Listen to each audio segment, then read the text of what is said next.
Parce qu'il s'agit de « tu ne commettras pas d'adultère ». La fidélité.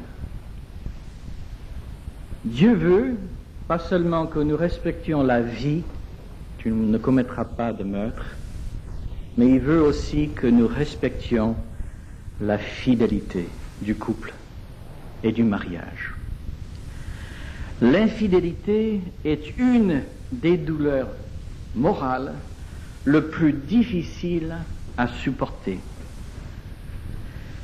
L'infidélité est la cause numéro 1 de divorce. Par ce 7e commandement, Dieu met une grande valeur sur l'importance de la fidélité. Lui, il est fidèle. Il veut que nous soyons fidèles. L'infidélité détruit des couples et des familles. L'infidélité détruit la confiance, détruit l'intimité. Dieu aime tous les êtres humains, ses créatures. C'est pourquoi Dieu déteste ce qui fait mal dans le cœur de l'homme. Le péché détruit.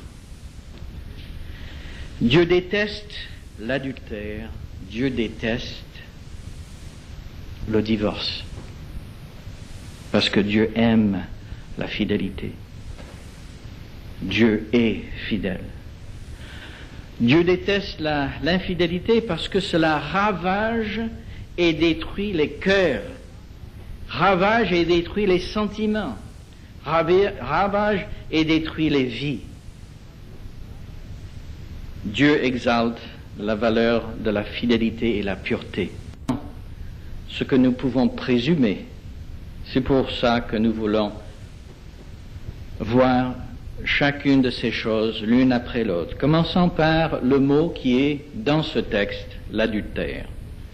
L'adultère, c'est la première relation interdite par ce commandement d'une manière explicite. Il s'agit d'une relation sexuelle avec le mari ou la femme d'un autre. Mais aussi, ça inclut une relation illicite entre une personne mariée et une personne non mariée. Et aussi, 10% des hommes reconnaissent avoir été infidèles au moins une fois au cours de leur mariage, et 50% des femmes. L'adultère est la seule raison que Dieu donne par la bouche de Jésus comme raison légitime du divorce. La seule.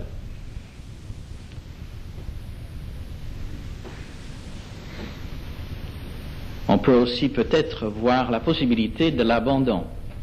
Mais ce n'est pas le sujet de ce matin de m'étendre sur tout ce qui concerne le divorce.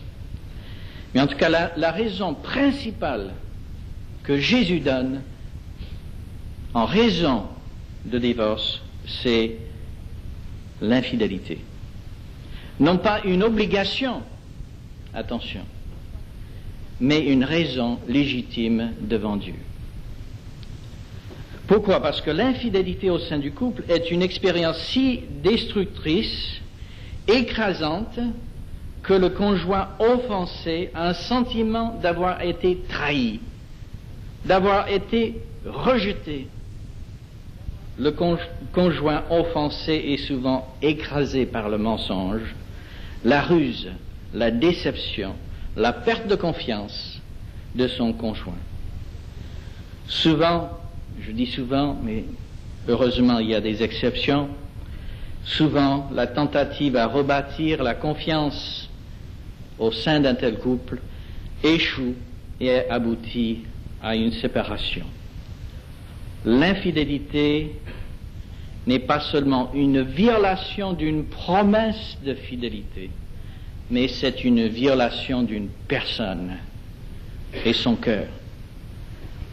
Et Hollywood, avec le cinéma français, a réussi à donner l'impression que les relations extra-conjugales sont fantastiques, souhaitables même.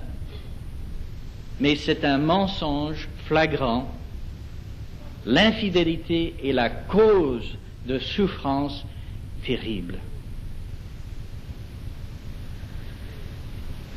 Tout le monde est perdant. Tout le monde est perdant. L'infidélité laisse les blessures, la douleur, les cicatrices. Et quand l'infidélité finit en divorce, la souffrance peut durer pendant toute une vie. C'est avec raison que Dieu déteste le divorce et l'infidélité. Dieu veut la fidélité dans un mariage. Dieu veut que notre sexualité soit la fidélité, l'expression d'amour et de tendresse, d'estime de l'autre, du plaisir, mais une valorisation de la fidélité et de l'autre personne, et non pas la destruction et l'impureté. La sexualité a été voulue par Dieu comme bénédiction pour souder, unir un couple marié et non pas pour détruire et causer la souffrance. Pour ces raisons, Dieu nous dit, ne commettez pas d'adultère. S'il vous plaît, gardez-vous de l'infidélité.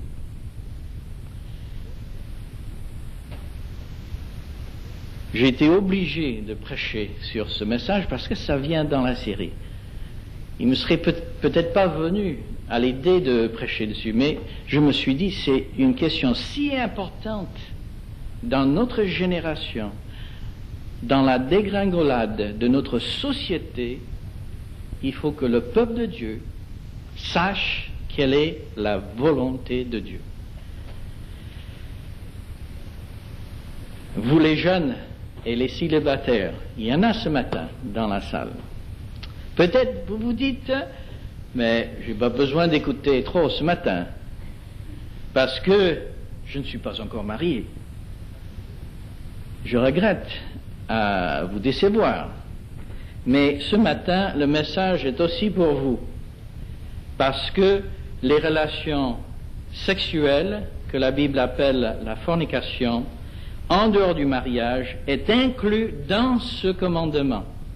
Vous me dites, mais comment? Justement, je vais vous répondre. Les relations en dehors du mariage, soit avant ou après que vous êtes mariés, sont inclus dans ce passage.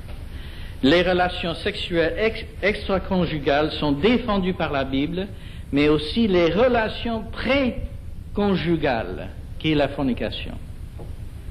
Il y a des personnes qui disent, incrédules devant une telle déclaration, mais où est-ce que Dieu dit cela dans la Bible? Ils sont étonnés, tellement influencés par notre époque d'union libre, c'est pas grave. Alors ce matin, écoutez bien et faites-en une liste de passages, je vais vous en donner. Vous avez vos crayons, alors à l'attaque. Alors Matthieu, c'est Jésus qui nous dit dans le chapitre 15, verset 19, Matthieu 15, 19 à 20. Jésus qui dit, car c'est du cœur qui viennent des mauvaises pensées, des meurtres, adultère, immoralité. Écoutez, adultère, le mot en grec, veut dire relation en dehors du mariage, étant marié. Donc c'est un mot grec bien spécifique. Immoralité, c'est pornéa. Il s'agit de toute relation immorale, illicite, en dehors du mariage. Pré-conjugale. Donc, pornéa, immoralité, inconduite. Souvent, le Nouveau Testament traduit l'inconduite ou l'immoralité. Il s'agit de relations illicites, en dehors du mariage, y compris pré-conjugales. Mais j'entends un silence. là énorme, un peu comme pour les catéchumènes quand on a abordé ce sujet avec eux. Mais c'est très bien, ça veut dire que vous écoutez. Jésus parle, dans les 2 versets suivants, il s'agit de pornéia, les relations sexuelles préconjugales. Dans 1 Corinthiens 6, 18, nous allons lire le 18 et ensuite nous allons rebousser un peu chemin et lire 13 et suivant. 1 Corinthiens 6, 18, fuyez l'inconduite, pornéia, donc les relations illégitimes avant mariage. C'est pourquoi fuyez les unions illégitimes, l'union libre. Et verset 13, la dernière moitié du verset 13, mais attention, notre corps, lui, n'a pas été fait pour l'inconduite, l'immoralité, il est pour le Seigneur, et le Seigneur est pour le corps. Et verset 15, ignorez-vous que vos corps sont des membres du Christ? Vais-je donc arracher les membres du Christ pour en faire ceux d'une prostituée? Sûrement pas. Ou bien, verset 16, ignorez-vous que l'homme qui s'unit à une prostituée devient un seul corps avec lui, car il est écrit, les 2 feront plus qu'un. On va s'arrêter 2 secondes là pour dire que quand il y a union selon la volonté de Dieu, Dieu les soude ensemble dans l'amour. Quand il y a fidélité, pureté, il y a l'unité selon Dieu. Ils deviennent un, soudés ensemble. L'inverse est aussi vrai. Quand il y a union illégitime, ce n'est pas Dieu qui soude, c'est le diable qui enchaîne les 2 ensemble pour une destruction, une relation destructrice. Je l'ai vu souvent. Parce que Dieu dit, les 2 seront un. Et si ce n'est pas selon le plan de Dieu, Dieu donne à Satan la possibilité de les enchaîner pour la destruction, pour la souffrance. C'est une chose importante. Et il faut le prêcher, il faut le dire. Verset 17. Mais celui qui s'unit au Seigneur devient lui un seul esprit avec lui. C'est pour ça que c'est si grave qu'un chrétien tombe dans des relations illégitimes. Verset 18, on revient à ce que nous avons lu tout à l'heure. Fuyez l'inconduite. Tous les autres péchés qu'un homme peut commettre n'impliquent pas intégralement son corps, mais celui qui se livre à la débauche pêche contre son propre corps. Pourquoi? Parce que son corps est le temple de l'Esprit. Il est uni à l'Esprit saint, pur de Dieu. Et il s'unit à l'impureté, l'infidélité, en même temps. Ou bien encore, ignorez-vous que votre corps est le temple même du Saint-Esprit, qui vous a été donné par Dieu et qui maintenant demeure en vous. Vous ne vous appartenez donc pas à vous-même, car vous avez été rachetés à un grand prix. Honorez donc Dieu dans votre corps. Votre corps est au Seigneur. Il ne veut pas que sa maison soit un lieu d'immoralité, d'infidélité. Galates 5, 19. Tout le monde voit bien ce que produit la nature pécheresse. Et en tête de liste de ce qui caractérise la nature pécheresse, c'est l'immoralité, pornéia, en tête de liste. Les pratiques dégradantes et la débauche. Éphésiens 5, 3 à 5. Quant à l'immoralité, encore une fois pornéia, et aux pratiques dégradantes sous toutes les formes, et à la soif de posséder, qu'il n'en soit pas question, même question d'entre vous. Ce ne sont pas des sujets de conversation même pour ceux qui appartiennent à Dieu. Pas plus que les propos grossiers et stupides et les plaisanteries équivoques. C'est inconvenant. exprimez plutôt votre reconnaissance envers Dieu, mais car sachez-le bien, excusez-moi, aucun homme, mais un terme générique, qui se livre à l'inconduite, pornéa, à l'impureté, à la soif de posséder, est un idolâtre. C'est une idolâtrie. L'argent peut être une idole. Le sexe peut être une idole. Le plaisir peut devenir une idole. Nous dit Dieu. J'invente rien. Un tel homme n'a d'héritage dans le royaume du Christ et de Dieu. L'immoralité et la soif de posséder est une idolâtrie devant Dieu. Ce à quoi notre cœur s'attache, c'est notre Dieu, en pratique. Ce à quoi nos cœurs s'attachent pour notre épanouissement est notre Dieu, en pratique.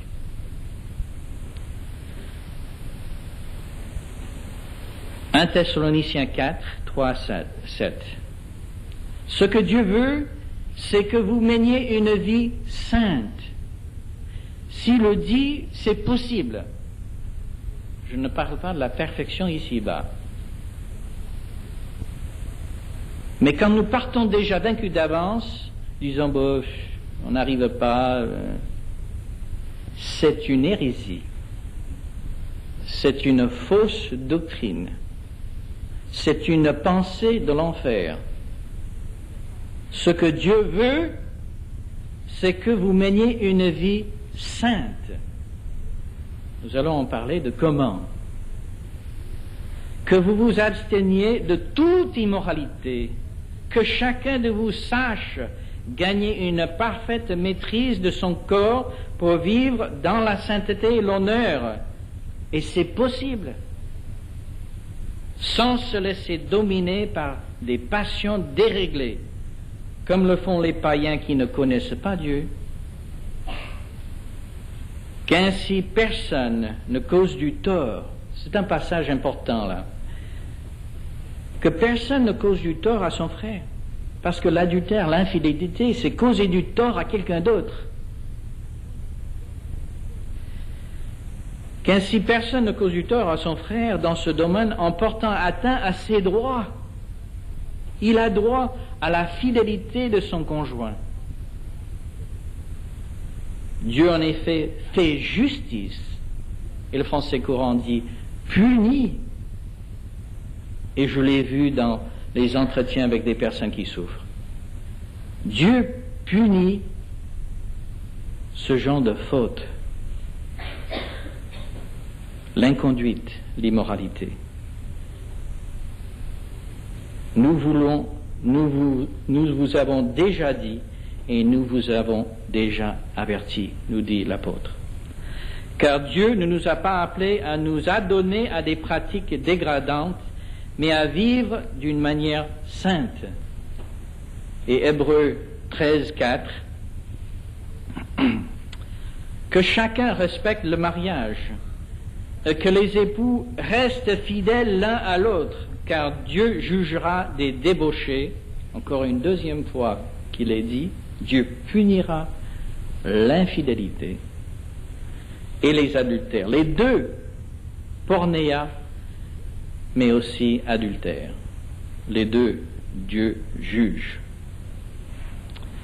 Les personnes étonnées par ce que la Bible dit, ils disent, mais pourquoi Dieu nous a créés avec des désirs sexuels et ensuite nous défend le plaisir des actes sexuels? Ben, ça n'a pas de sens. Vous avez peut-être entendu, peut-être vous avez même pensé. Voilà ce que je vais vous conseiller. C'est parfois aussi des mêmes personnes qui disent Dieu a créé la chiche, la drogue, donc pourquoi ne pas en fumer quelques joints? C'est pas grave. Mais Dieu a aussi créé des orties brûlantes. Pourquoi ne pas se mettre tout nu et aller se rouler dedans? Pourquoi pas vous mettre en maillot de bain et aller se rouler dedans? Dieu a aussi créé des champignons venimeux. Pourquoi ne pas aller faire la cueillette et en manger? Dieu a aussi créé les grands précipices. Pourquoi ne pas aller sauter dans le vide? Chaque chose a été créée par Dieu. Il a créé avec une intention précise, avec une volonté divine.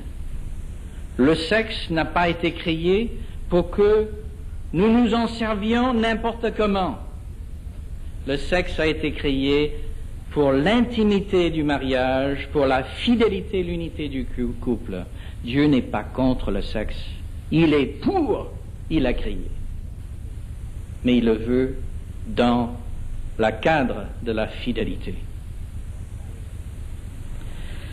Parce que quand le feu sort de la cheminée, ça détruit la maison. Mais tant qu'il reste dans la cheminée, c'est une belle chose. Pourquoi est-ce que Dieu traite des relations sexuelles pré-conjugales comme étant si mauvais? Vous me dites, peut-être. D'abord parce que ce n'est pas sûr que votre partenaire deviendra votre conjoint en mariage, d'abord. Et la plupart du temps, ce n'est pas le cas. Qui peut le garantir? Par expérience, nous savons que c'est plus que probable que l'autre personne ne deviendra pas votre conjoint. Alors, la plupart du temps, il ou elle va se marier avec quelqu'un d'autre et vous allez, ou vous avez eu, une relation sexuelle avec l'époux ou l'épouse future de quelqu'un d'autre. Dieu appelle cela l'adultère pré-conjugal. Dieu ne bénira jamais l'infidélité. Il le jugera. Quoi qu'en disent nos concitoyens aujourd'hui, nous allons de plus en plus vers Sodome et Gomorrhe. L'Église ne doit pas suivre. Nous sommes appelés à la sainteté. Que Dieu nous garde dans la sainteté. J'ai lu ceci il y a quelque temps d'une jeune fille au collège. Elle était entourée de ses copines et ses copines lui disaient à cette jeune fille qui était encore vierge, et elle savait: es-tu toujours vierge, disait-elle? As-tu perdu ta virginité? Elle avait 14 ans. Je présume que personne ne lui avait jamais expliqué qu'on ne perd pas sa virginité. En réalité, on la donne. La virginité est un cadeau qu'on ne peut donner qu'une seule fois dans toute sa vie. Vous en faites cadeau une seule fois dans votre vie et uniquement à une seule personne dans le monde entier. Vous ne pouvez pas la donner plus d'une fois. Vous ne pouvez pas la remplacer non plus et personne ne peut vous la rendre. Ne doit-on pas y réfléchir à 2 fois avant d'en faire cadeau à quelqu'un et n'importe qui? Ne devez-vous pas demander si vous voulez vraiment la donner, à qui et pourquoi? Dieu dit: donnez ce cadeau à votre conjoint dans la fidélité.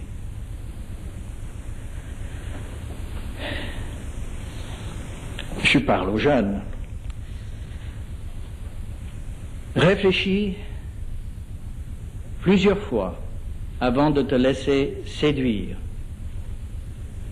Tu sais ce qu'on trouve sur une table en solde dans un bazar ne coûte pas cher. Ça ne vaut pas grand-chose non plus. Beaucoup de mains ont brassé et touché la marchandise.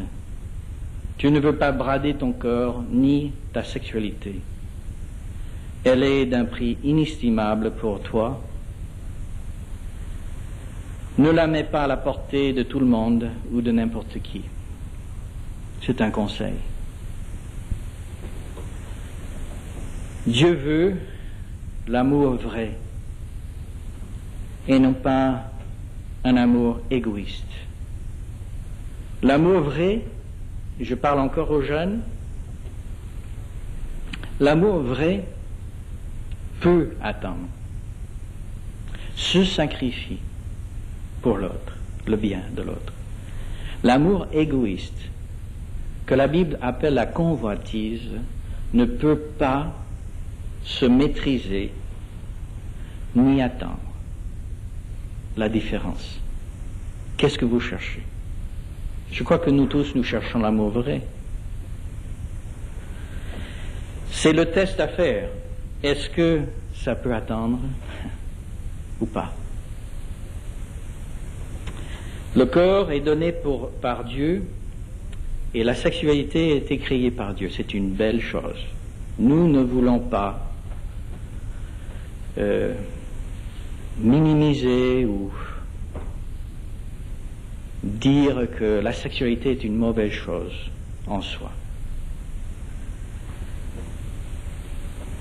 Dieu a créé et c'est une très très bonne et belle chose dans le cadre de la fidélité. Certains d'entre vous ont peut-être déjà perdu votre virginité et vous êtes encore célibataire. Que faut-il faire? C'est facile de se décourager et se dire « Mais c'est trop tard, à quoi bon s'en priver maintenant? Je m'en fous, c'est égal. » Ce n'est pas trop tard pour repartir à zéro avec Dieu. Dieu ne vous rendra pas votre virginité, mais il peut vous purifier et il peut vous aider à recommencer une vie nouvelle avec lui. La troisième chose, la deuxième chose, c'était les rapports préconjugaux étaient compris dans ce commandement. Vous voyez, on lit adultère et on pense que c'est seulement pour les mariés. Ah, erreur. Il s'agit des relations préconjugales aussi. C'est le deuxième point. Premier point, adultère. Deuxième point, les relations préconjugales. Deuxième point, que ce commandement interdit, et là je viens de plus en plus près de la question, la convoitise. La convoitise, c'est quoi? La convoitise, c'est un désir humain légitime, intensifié. Et ce désir légitime que Dieu donne est intensifié par le péché. Quand nous cédons à l'immoralité, notre désir est intensifié. Et c'est très difficile à rebrousser chemin. C'est pour ça que Dieu dit, c'est compris dans ce commandement. Vous me dites, mais je ne le vois pas. Ben, il faut lire Jésus. Parce que Jésus, dans Matthieu 5, notez-le bien, je vois que plusieurs prennent des notes. Alors, Matthieu 5, 27. La convoitise, c'est les désirs intensifiés, les pensées immorales, les pensées qui viennent subitement dans nos esprits. Ça nous arrive peut-être à chacun. Nous ne pouvons pas empêcher à ce que ça vienne. Mais nous devons prendre une décision immédiate, une réponse radicale. Et Matthieu 5 nous le dit. Vous avez appris qu'il a été dit, tu ne commettras pas d'adultère. Eh bien moi, je vous dis, si quelqu'un jette sur une femme un regard chargé de désir, il a déjà commis dans son cœur l'adultère avec elle. Jésus le dit. La racine de l'adultère est dans le cœur. L'immoralité dans le cœur. Jésus interdit et dit ce commandement interdit l'adultère dans le cœur, dans les pensées, le regard. Ce n'est pas seulement l'acte avec le corps. Les personnes disent, si j'ai déjà péché en pensée et Dieu le regarde comme la même chose, pourquoi pas aller le faire? Je l'ai entendu, c'est déjà une défaite. Non, ce n'est pas le sens. Vous n'avez pas encore lu ce que Jésus a dit tout de suite après. Ce n'est pas le sens. Jésus dit, le vrai problème est un problème intérieur du cœur. Il ne dit pas, si vous avez déjà fait dans votre cœur, c'est pas grave, allez-y. Vous pensez c'est ça, c'est Jésus enseigne? Pas du tout, la moindre du monde. C'est un problème du cœur. Et il faut éradiquer ces pensées de suite. Donc c'est pourquoi il illustre ce qui veut dire tout de suite avec les versets suivants. L'importance d'éradiquer les pensées immorales de notre cœur. Verset 29 dans Matthieu 5. Par conséquent, peut-être vous n'avez jamais compris ce passage.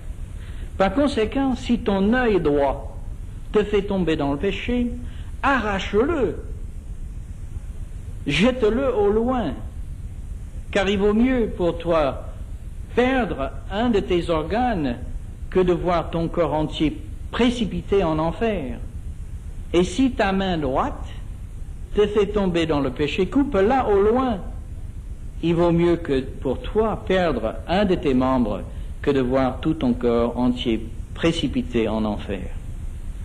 C'est clair que Jésus parle ici en utilisant une métaphore pour nous montrer l'importance d'éradiquer les pensées mauvaises. Autrement, il y aura beaucoup de borgnes et de manchots parmi nous. Il nous dit que nous ne pouvons pas laisser de telles pensées infecter nos cœurs. Il faut les arracher avec la bistouri de la repentance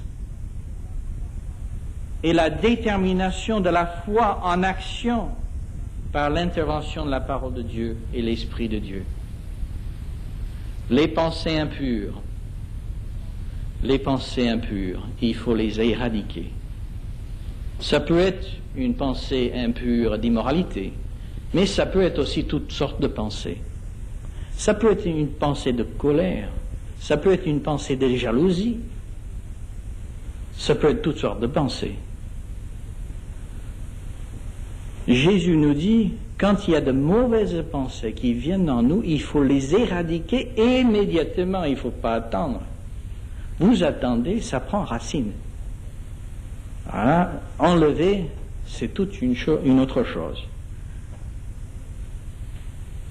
Dès que nous sommes tentés de répondre à nos besoins par le monde plutôt que par le Christ, nous nous trouvons au seuil d'une décision.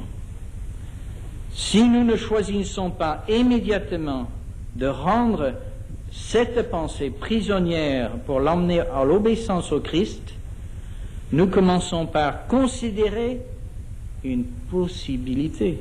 Voyez ? Aussi longtemps qu'on entretient la possibilité, on va tomber dedans. La passivité, en fait, d'entretenir la possibilité, c'est la passivité devant la tentation. Et c'est une décision par défaut.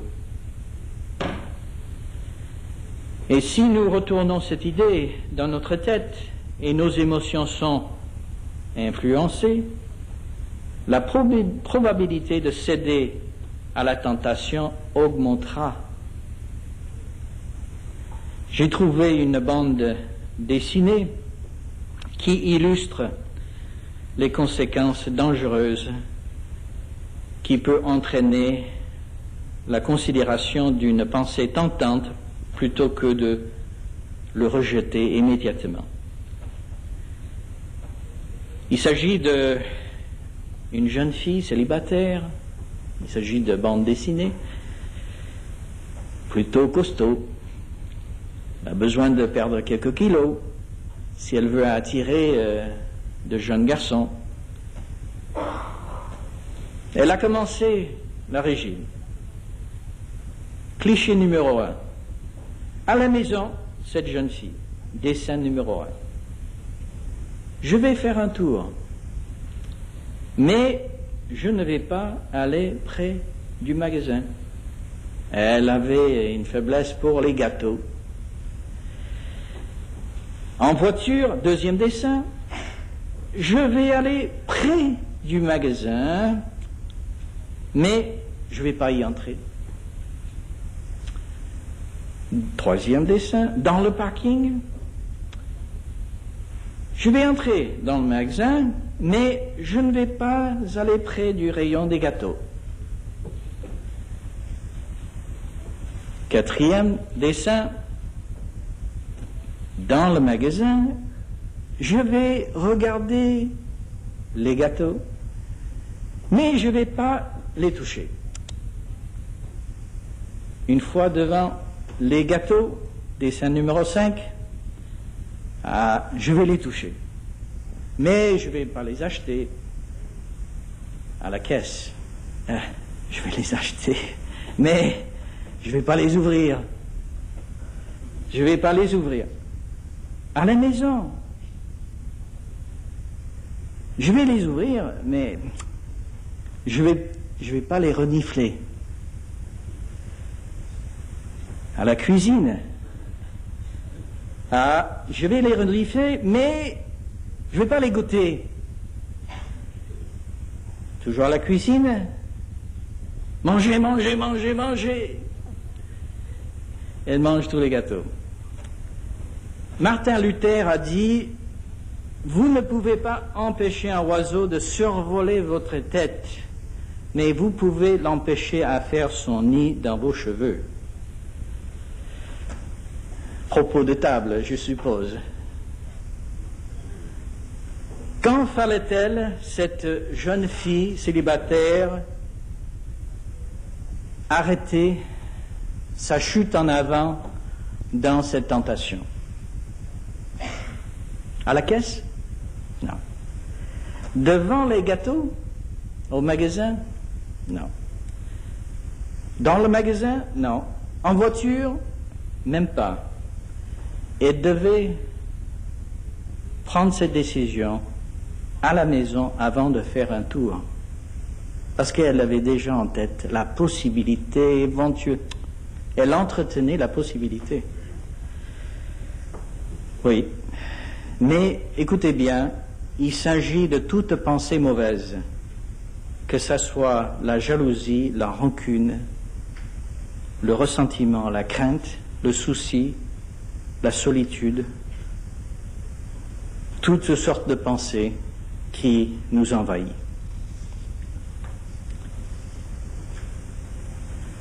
Comment est-ce qu'on peut arrêter les mauvaises pensées? Je me dis, c'est impossible. Il n'y a pas d'espoir en nous-mêmes. Voici, je vous donne un exemple. Ne pensez pas, j'étais tenté de dire, ne pensez pas quand il va terminer. Ne pensez pas à un verre d'eau et un éclair au chocolat. Ne pensez pas. Hein? Ne pensez pas à un verre d'eau fraîche et un éclair au chocolat. Ne le pensez pas. Arrêtez tout de suite. Ne pensez pas. Ne pensez pas à un grand verre d'eau fraîche et un éclair au chocolat. Ne pensez pas, hein? Ok, ça va? Arrêtez. Alors maintenant, je ne vais pas penser à un grand verre d'eau et un chocolat, et un éclair au chocolat. Mais de plus en plus, que vous vous dites, je ne vais pas le faire, vous allez y penser, vous avez de plus en plus envie, Parce que quand vous refoulez les pensées, elles reviennent au galop. C'est pas vrai? Comment est-ce que nous pouvons arrêter les mauvaises pensées? Il faut les exposer à Dieu. Il faut les exposer à Dieu. Dans la repentance, dans la confession. Mais c'est pas tout. Vous dites, mais je l'ai déjà fait, j'y arrive pas. Vous devez remplacer ces pensées par les pensées de Dieu. Les pensées qui viennent de la parole de Dieu, la vérité. Parce que la pensée ne peut pas rester vide. Si vous ne remplacez pas avec des pensées mauvaises dans votre cœur, vous n'y arriverez pas plus que cette jeune fille qui a essayé de ne pas manger des gâteaux. Mais Dieu peut nous aider à nous débarrasser des pensées mauvaises. Que ce soit des pensées d'amertume ou des pensées immorales, Dieu peut nous conduire à la victoire dans nos cœurs. Quatrième chose défendue, la convoitise, mais aussi le regard chargé de désir. C'est un pas de plus. Jésus nous dit dans Jean 8, 3, « Alors les scribes et les pharisiens emmenèrent une femme surprise en adultère, la placent au milieu et disent à Jésus, « Viens emmenèrent une femme surprise en adultère, la placent au milieu et disent à Jésus, « Que faire? La loi dit, il faut lapider, il faut la tuer. » Comme il persistait à le questionner, il se redressa et leur dit, « Que celui de vous qui est sans péché lui jette la première pierre. Que celui d'entre vous qui n'a jamais péché lui jette la première pierre pour la lapider à mort. » Après avoir entendu ces paroles, il commençait à partir. Ils s'esquivèrent l'un après l'autre, à commencer par le plus âgé, puisqu'ils avaient le plus de souvenirs de pensées mauvaises. On pouvait, je le présume, entendre les pierres tomber des mains et toucher le sol, les unes après les autres. Messieurs, chrétiens, je vous engage à un pacte avec Dieu. Un pacte qui se trouve dans Job 31, verset 1. « J'avais conclu un pacte avec mes yeux. Il ne devait jamais porter un regard chargé de désir sur une jeune fille, sur une jolie femme. » Quand faut-il arrêter? Avant de partir de la maison. En route, c'est perdu. C'est une décision à faire. Je l'ai partagé avec beaucoup d'hommes que j'ai conseillés sur cette question-là. Il y a le dicton, en tout cas en anglais, je ne sais pas en français, « Si Dieu a le portefeuille d'un homme, il a l'homme en entier. » Faux. Si Dieu a la vie sexuelle de l'homme, il a tout l'homme, et surtout son cœur. Vous n'aurez jamais une passion pour Dieu, la parole de Dieu, la présence de Dieu, la prière, avant de céder votre vie sexuelle, vos pensées à Dieu. Vous ne l'aurez jamais. Il faut faire un pacte une fois pour toutes et renouveler ce pacte jour après jour après jour. Vous allez trouver une satisfaction, un amour pour Dieu et la parole et la prière que vous avez jamais eue. Mais je ne parle pas qu'aux hommes. Je parle aux jeunes filles et aux femmes. Ce n'est pas le même pacte, parce qu'on n'est pas fait pareillement. Attention, jeunes filles, est-ce qu'il y en a ce matin? Oui. Attention, jeunes filles, de ne pas provoquer un regard chargé de désir, avec des habits à la mode, des habits moulés, des jupes courtes, des décolletés. L'attirance ne devrait pas être pour l'extérieur, mais pour le vrai moi à l'intérieur, une beauté intérieure. Vous savez, j'ai conseillé pendant mon séjour aux États-Unis dans une grande église où il y a eu pas mal de personnes de l'extérieur qui venaient à Christ avec beaucoup de bagages. Et j'ai trouvé des femmes vraiment déchirées, malheureuses, écrasées par l'infidélité, qui cherchaient un amour véritable et ne trouvaient que un intérêt pour son corps. Ce qui est merveilleux, Jésus dans ce passage et aussi devant la femme samaritaine, je pense ce qui a touché ces femmes, c'est que pour la première fois de leur vie, elles ont senti le regard d'un homme qui ne les regardait pas avec convoitise. Un homme qui aimait la femme intérieure du cœur. Je pense. Et ces femmes-là, qui se sentaient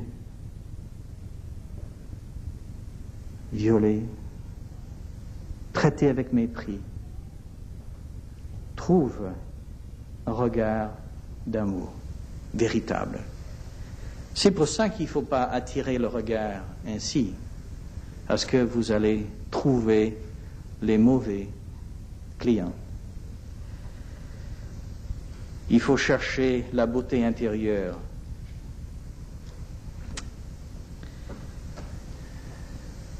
Je vais quand même lire ce que j'ai écrit parce que c'est mieux dit. Je le sais par la cure d'âme que beaucoup de jeunes filles se sont laissées abuser par des garçons à cause de leur désir d'amour véritable. Elles sont devenues amères en se sentant abusées, utilisées, salies. Il faut savoir, une telle déception dans le cœur d'une jeune fille peut conduire à un esclavage et un véritable enfer pour elle. Je l'ai mesuré avec des heures et des heures de conseils. Et ça a tout à fait transformé ma manière de voir. Parce que j'ai vu la destruction. Et pourquoi Dieu dit c'est une destruction, l'infidélité? Soit, numéro 1, haïr tous les hommes et parfois être attiré par les femmes. Ou deuxième, la deuxième voie, l'immoralité constante, avec l'espoir de trouver l'âme sœur qu'il apprécie vraiment pour le moi intérieur. Elle ne trouve jamais. Pourquoi? Parce qu'elle les attire d'une mauvaise manière. Ou troisième voie, une femme blessée, indifférente, frigide et déçue. Les femmes vraiment pleines de souffrance. Il ne faut pas traiter à la légère, comme l'Hollywood veut le faire, comme quelque chose de fantastique. Dieu dit, ça détruit. Ça détruit. Prenez-le au sérieux. Donc, pacte avec les femmes se trouve dans 1 Pierre 3, 2 à 4. Ayez une attitude respectueuse et pure. Recherchez non la beauté que donne une parure extérieure, cheveux, habillement tressés, bijoux en or, toilette élégante, mais celle qui émane de l'intérieur du cœur. la beauté impérissable d'un esprit doux et paisible, à laquelle Dieu attache un grand prix. Il ne s'agit pas de bien s'habiller, et être propre et bien. Ce n'est pas la question. Mais Dieu veut que la femme met l'accent sur l'intérieur, le cœur, aussi pour l'homme. La cinquième chose, et je ne peux pas dire beaucoup parce que je n'ai plus de temps, mais je ne veux pas non plus faire tout un message encore pour terminer. Donc ayez un peu de patience, j'ai que encore 2 points. Et je ferai court. Cinquième chose interdite par ce commandement, c'est la pornographie, qui est de plus en plus abondante dans notre pays et partout. Des revues, des vidéos, des livres. En temps, la pornographie mène à des perversions. Je l'ai vu aussi dans la cure d'âme pendant 1 an, dans une grande église, où les gens venaient à la fois d'arrière-plan, vraiment tomber dans beaucoup de choses. Quand le sexe n'est pas une expression de la fidélité, l'unité du couple, la tendresse et la bonté, le sacrifice de soi, le don de soi, l'amour véritable, le sexe devient un but en soi. Et ce n'est pas le plan de Dieu. Ce n'est pas un plaisir égoïste que ça. Ce n'est pas ça le but. Parce que la pornographie conduit à une stimulation de plus en plus bizarre et de plus en plus anormale, où il n'y a pas de satisfaction. Il faut aller de plus en plus profond dans la dégradation. Et, encore une fois, les films et l'Hollywood le mettent comme quelque chose de fantastique. C'est un esclavage et une destruction de la personne, la destruction du couple. C'est qu'une satisfaction bien, bien temporaire, où il faut chercher de plus en plus d'excitation. Parce que l'infidélité, l'égoïsme ne conduit pas à une satisfaction profonde, loin de là, elle est destructrice. Elle conduit à une culpabilité, une dépression, une agressivité, l'abîme de l'immoralité. Mais on peut être délivré. La grande satisfaction pour moi, c'était de conduire beaucoup de personnes dans de telles circonstances à une délivrance en Christ. C'est possible. J'en ai des témoignages à vous partager en privé. Mais la dernière chose que ce texte, ce commandement défend, c'est le divorce. L'acte motivé par le désir de changer de conjoint, d'avoir plus de satisfaction personnelle.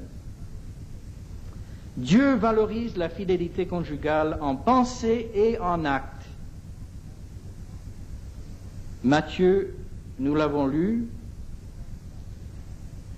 5:31, Jésus dit, il a été dit, si quelqu'un divorce sa femme, il doit le lui signifier par une déclaration écrite.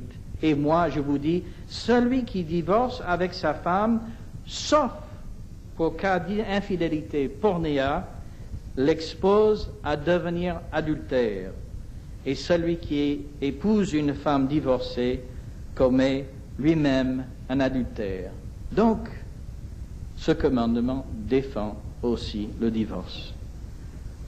Ce n'est pas une obligation de divorcer s'il y a acte d'infidélité, loin de là. Mais à cause de la dureté du cœur et la persistance dans l'infidélité, il y a la possibilité, sur le plan biblique, à s'en séparer de l'infidélité et de l'adultère. Et tant que nous gardons dans notre cœur, si tel est le cas, une clause cachée, la possibilité de nous en défaire de notre union dans le mariage, nous sommes aussi un peu comme cette jeune fille qui voulait faire le régime. Nous, si nous entretenons dès le départ l'idée possible du divorce, nous sommes sur la pente glissante. Si nous entretenons le fantasme de changer de partenaire, la pensée de se remarier, c'est une autosuggestion qui souvent se réalise dans l'infidélité cachée ou une séparation. Si vous êtes divorcé à cause de l'infidélité de votre conjoint, vous avez le droit, devant la parole de Dieu, le droit de vous remarier avec un conjoint chrétien. Tel est l'enseignement biblique. Ce n'est pas l'idéal, Dieu n'est pas pour le mariage. Mais Dieu n'est pas pour non plus le conjoint fidèle de rester dans l'impureté constante. Je n'ouvrirai pas l'autre possibilité d'abandon, parce que ce n'est pas mon but ce matin. Mais si vous divorcez pour toute autre raison, pour l'incompatibilité ou le désir de changer de partenaire, vous êtes, nous dit Jésus, dans l'adultère. Et pourquoi Dieu le défend? Parce que c'est une destruction de la personne, tout le monde. Dieu est pour la fidélité. Il est pour le sexe. Il est contre l'infidélité. Et c'est pour notre bien, pour notre épanouissement. Ce n'est pas pour nous interdire des choses, de bonnes choses. Rappelons-nous le bien. Alors prions ensemble.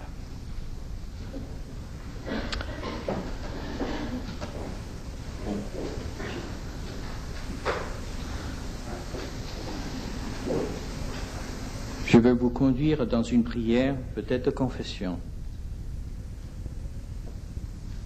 Père céleste, je confesse mes péchés ce matin. Je te confesse maintenant ces péchés et en vertu du sang du Seigneur Jésus-Christ, je te demande de me pardonner, de me purifier. Mais je veux aussi donner ma vie sexuelle à toi. Je veux t'obéir. Je veux faire un pacte avec toi dans ta grâce. Et je veux éradiquer immédiatement toute mauvaise pensée de mon cœur. Je saisis par la foi ton pardon et ta grâce par le sang du sacrifice de Jésus-Christ. Au nom et par l'autorité de Jésus-Christ, je brise tous les liens de l'adversaire dans ma vie. Je reprends tout le terrain que j'ai cédé au mauvais esprit pour qu'il me lie à mon passé et à mes infidélités. Je les brise par l'autorité du Christ, parce qu'il m'a purifié, il m'a libéré. Je te demande de me fortifier, de m'enseigner comment remplacer les mauvaises pensées avec ta vérité. Au nom de Christ. Amen. Amen.